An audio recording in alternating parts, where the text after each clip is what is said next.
દર્શક મિત્રો, આપ નિહાળી રહ્યા છો અભિનવ સુરત ન્યૂઝ. જોઈએ આજના મુખ્ય સમાચાર. કૃષિ વિભાગના અધિક મુખ્ય સચિવ ડો. અંજુ શર્માનો રાજ્યના ખેડૂતજોગ મહત્વપૂર્ણ સંદેશ. બ્યુરો રિપોર્ટ અભિનવ સુરત ન્યૂઝ. એડિટર પ્રકાશ પટેલ. રાજ્યના તમામ જિલ્લાઓમાં ખરીફ પાકો મગફળી, મગ, અડદ અને સોયાબીનની ટેકાના ભાવે ખરીદી માટે તારીખ 1/9/25થી 15/9/25 સુધી ખેડૂતની નોંધણી કરવા ગ્રામ્ય કક્ષાએ ઈ-ગ્રામ કેન્દ્રો ખાતે વીસી મારફતે વિના મૂલ્યે નાફેડના ઈ સમૃદ્ધિ પોર્ટલ મારફત કરવામાં આવેલ છે. હવે આ તારીખ 22/9/25 સુધી લંબાવવામાં આવેલ છે. તારીખ 17/9/25ની સ્થિતિએ મને જણાવતા આનંદ થાય છે કે આ વર્ષે મોટી એવી સંખ્યામાં અને ગત વર્ષના પ્રમાણમાં 200%થી બી વધારે ખેડૂતોએ આ વર્ષે પોતાના નામ નોંધાયા છે.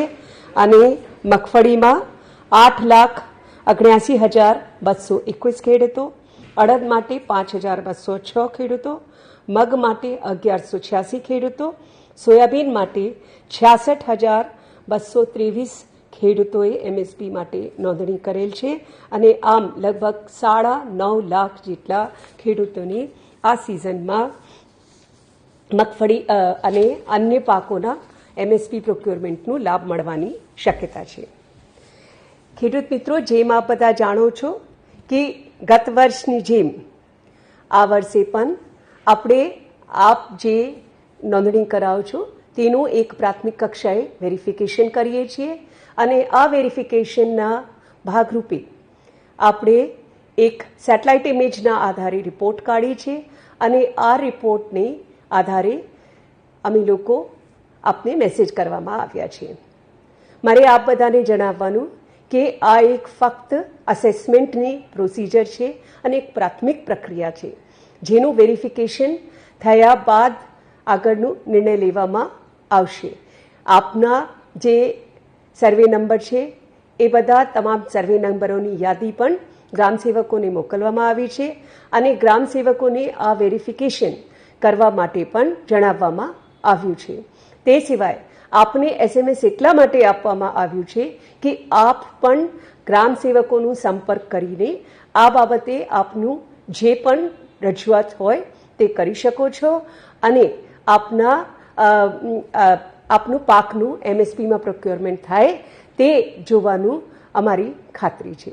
ખેડૂત મિત્રો, દરેક ખેડૂતની જે નોંધણી થયેલ છે તે બધા પાસેથી એમએસપી આધારિત પ્રોક્યોરમેન્ટ જ્યાં એમનું પાકમાં મગફળી હશે તે કરવામાં આવશે. અને ફક્ત આ એસએમએસના આધારે નિર્ણય લેવામાં આવશે તેવું માનવાની કોઈ જરૂર નથી. સમગ્ર રીતે વેરિફિકેશન થઈ ગયા પછી અને ફિઝિકલ વેરિફિકેશન પણ થઈ ગયા પછી જ આ બાબતે કોઈ નિર્ણય લેવામાં આવશે. જેથી આ એસએમએસ જે આવ્યા છે એનાથી આપને ચિંતિત થવાની જરૂર નથી. ફક્ત આપના જે બી કંઈ પુરાવા છે અથવા તો રજૂઆત છે એ આપના ગ્રામસેવક સુધી પહોંચાડીને અને આપના પાકની નોંધણી બરાબર થઈ જાય તે આપને જોઈ લેવા અનુરોધ છે. આપના ગ્રામસેવક પણ આપને સંપર્ક કરશે, એમને પણ પૂરતું સહકાર આપવા પણ આપને અનુરોધ છે.